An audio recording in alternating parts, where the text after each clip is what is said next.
आज के इस विश्लेषण में हम एक ऐसी दिलचस्प कहानी पर बात करेंगे जहां एक इंसान का अटूट विश्वास एक ऐसी जबरदस्त विडंबना यानी आयरनी से टकराता है जो किसी को भी हैरान कर दे। एक किसान, उसकी एक आम सी चिट्ठी और एक ऐसा विश्वास जो तबाही से भी डरता नहीं है।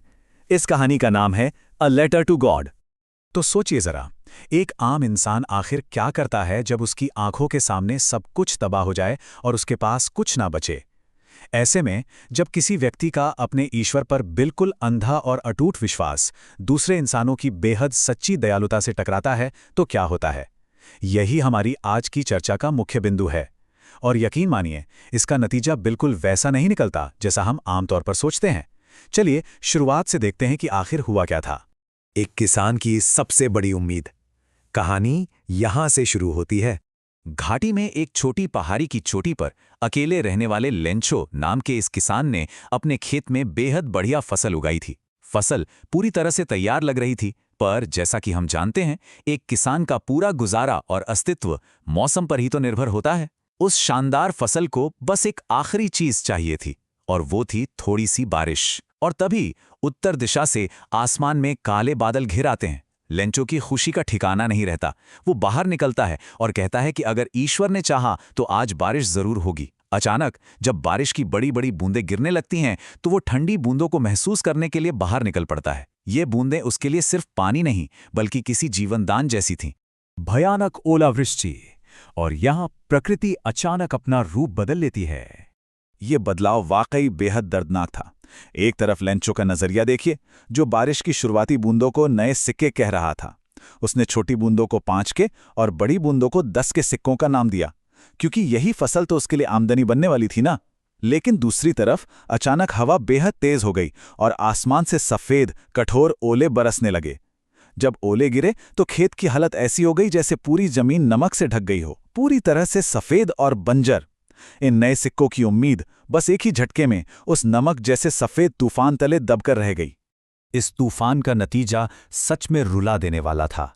फसल पूरी तरह नष्ट हो चुकी थी। खेत में एक पत्ती तक नहीं बची थी। अब लेंचो के सामने इस पूरे साल अपने परिवार को भूखा रखने का डर मंडरा रहा था। और सबसे डरावनी बात यह थी कि अगली फसल बोने के लिए एक भी बीज नहीं बचा था। किसी किसान के लिए इससे बड़ा डर क्या हो सकता है कि आगे बढ़ने का हर रास्ता ही बंद हो जाए। ईश्वर को एक पत्र। ऐसी भयानक तबाही के बीच लेंचो ने एक अजीब सा कदम उठाया। सब कुछ खत्म होने के बाद भी उसके दिल में आशा की एक ऐसी किरण बची थी जो इस तूफान से बुझने वाली नहीं थी। उसका पूरा विश्वास था कि दुनिया में कोई भूख से नहीं मरता, क्योंकि ऊपर वाला सबका ध्यान जरूर रखता है। तो अगले रविवार लेंचो सीधे पोस्ट ऑफिस पहुंचा। उसने किसी साहूकार या रिश्तेदार से नहीं बल्कि सीधे ईश्वर से मदद मांगी।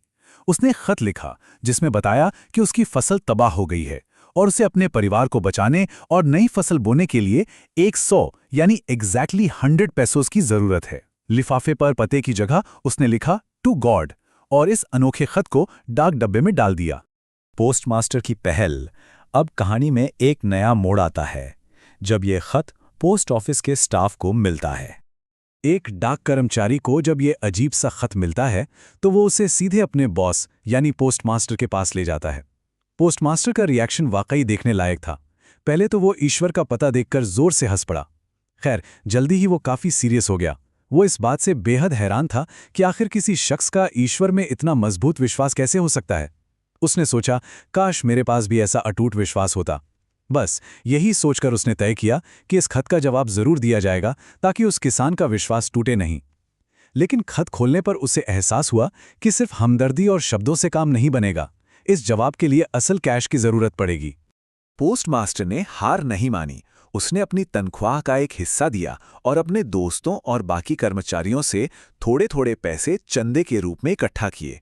इंसानियत की इस बेहद खूबसूरत मिसाल में सबने थोड़ी थोड़ी मदद की।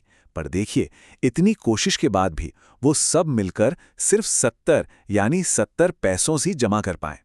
ये 100 पैसों तो नहीं थे, पर फिर भी उस वक्त के हिसाब से एक काफी बड़ी रकम थी। तो लाख कोशिशों के बाद जमा हुए 70 पैसों और 30 पैसों की कमी अभी भी बाकी रह गई थी। फिर भी पोस्टमास्टर ने वो 70 पैसे एक लिफाफे में डाले। उसने खत पर लेंचो का पता लिखा और भेजने वाले की जगह सिर्फ एक शब्द लिख दिया, एक सिग्नेचर के तौर पर गॉड। ये अपनी तरफ से एक अनजान इंसान की उम्मीद को जिंदा रखने की बहुत सच्ची कोशिश थी। सबसे बड़ी विडंबना।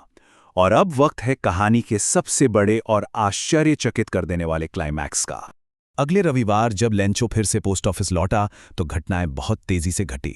उसने अपने खत के बारे में पूछा। जब कर्मचारी ने उसे खत थमाया तो लिफाफा खोलते वक्त लेंचो के चेहरे पर थोड़ी सी भी हैरानी नहीं थी, बिल्कुल नहीं, क्योंकि उसका अपने ईश्वर पर विश्वास इतना ज्यादा था कि उसे पैसे मिलना बिल्कुल नॉर्मल लग रहा था। पर कहानी तब घूमी जब उसने पैसे गिने। पैसे गिनते ही उसकी आंखें गुस्से से लाल हो गई। उसका सॉलिड मानना था कि ईश्वर कभी गिनती में गलती नहीं कर सकता और ना ही उसकी मांग ठुकरा सकता है। बस उसी गुस्से में उसने फौरन कलम और स्याही मांगी और एक दूसरा खत लिखना शुरू कर दिया। लेंचो ने अपना दूसरा खत लिखा, गुस्से में आकर उसे मेलबॉक्स में डाला और वहां से चला गया। उसके जाते ही पोस्टमास्टर ने बड़ी बेसब्री और उत्सुकता से उस खत को खोला। उसे लगा होगा कि इसमें ढेर सारी दुआएं या पोस्ट ऑफिस वालों के लिए कोई थैंक यू नोट लिखा होगा, पर नहीं। इस दूसरे खत में लेंचो ने उल्टा बचे हुए 30 पैसों की मांग की थी और इस मांग के साथ उसने भगवान को एक खास निर्देश भी दिया था कि इस बार पैसे आखिर भेजे कैसे जाएं। और दोस्तों, यही निर्देश इस पूरी कहानी का असली सार है। लेंचो ने अपने खत में लिखा था, मुझे सिर्फ 70 पैसों मिले हैं, बाकी के पैसे जल्दी भेज दें क्योंकि मुझे इनकी सख्त जरूरत है। लेकिन इस बार ये पैसे पोस्ट ऑफिस के जरिए मत भेजना क्योंकि पोस्ट ऑफिस के कर्मचारी लुटेरे हैं। कमाल की बात है ना, जिन बेचारे लोगों ने अपनी आमदनी काटकर सच में किसी फरिश्ते जैसा काम किया था, उसी अटूट विश्वास ने उन्हें चोर और बेईमान लुटेरा घोषित कर दिया। यही तो होती है सिचुएशनल आयरनी का एक एकदम सटीक और असाधारण उदाहरण। तो अंत में एक बहुत ही गहरा और थोड़ा चुभने वाला सवाल सामने आता है। क्या एक हद से ज्यादा अटूट और अंधा विश्वास इंसानी आत्मा को ऊंचा उठाता है, या फिर ये उसकी आंखों पर ऐसी पट्टी बांध देता है कि उस व्यक्ति को अपने आसपास के लोगों की सच्ची दयालुता, उनका त्याग और इंसानियत दिखाई ही नहीं देती? ईश्वर पर विश्वास ने लेंचो को एक भयानक तूफान से तो बचा लिया, पर क्या उसने आम इंसानियत पर से उसका विश्वास तोड़ दिया? इस गहरे विचार पर जरा ठहर कर जरूर सोचिए। आज के इस विश्लेषण में हमारे साथ जुड़ने के लिए बहुत बहुत धन्यवाद। उम्मीद है आपको ये चर्चा बेहद रोचक लगी होगी।